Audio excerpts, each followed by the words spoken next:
when you're looking at the School Lunches Collective, you're looking at there's a nutritional standard and a minimum weight requirement here for vegetable proteins and grain. And what we are looking at here, for particularly year 9 above, do you think the current school standard achieve that with only 240 grams of food?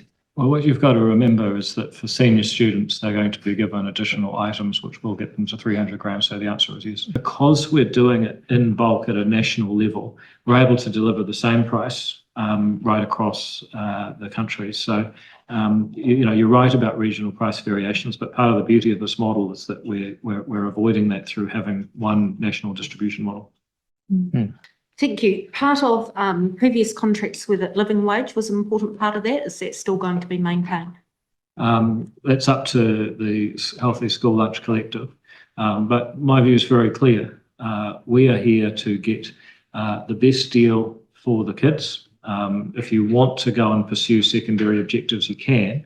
Let's be very clear, that comes at a cost to delivering the best value for the children. And I just have a view that we need to be relentlessly focused on outcomes for children in education.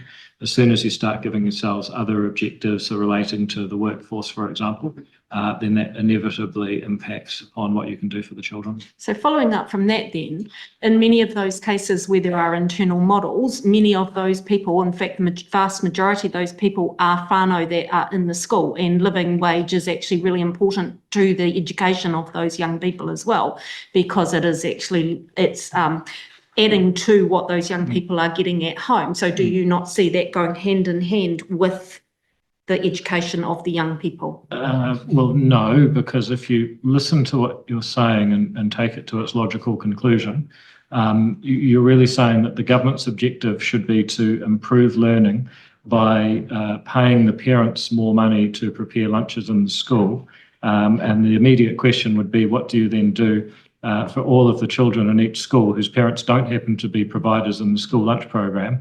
How are we supposed to help them? Well, presumably you'd have some other policy, and you'd be, as you know, the government does have an extensive system of taxes and transfers to help people maintain their income, as well as about 40 billion a year spent on welfare in various forms. So, the idea that one of the functions of the Healthy School Lunch program is to boost household income by paying parents to come into the schools and prepare lunches at a living wage. I mean, I'm sorry, that just wouldn't be a particularly, well, I mean, it's not the sort of policy the current government would make, so put it that way. We had information that's been put in front of our committee, and actually some of this information's been around for 30 odd years, that shows that 30 odd years ago it was 50%, but now it's up to 60% of outside school factors are going to have the biggest impact on learning.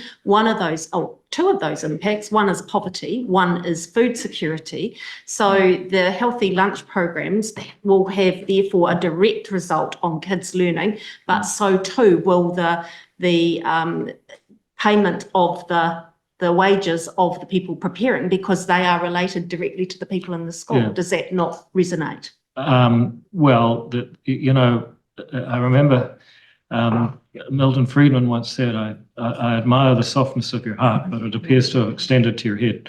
And, the point is that the Healthy School Lunch program is not designed to improve family incomes. That's not the objective here.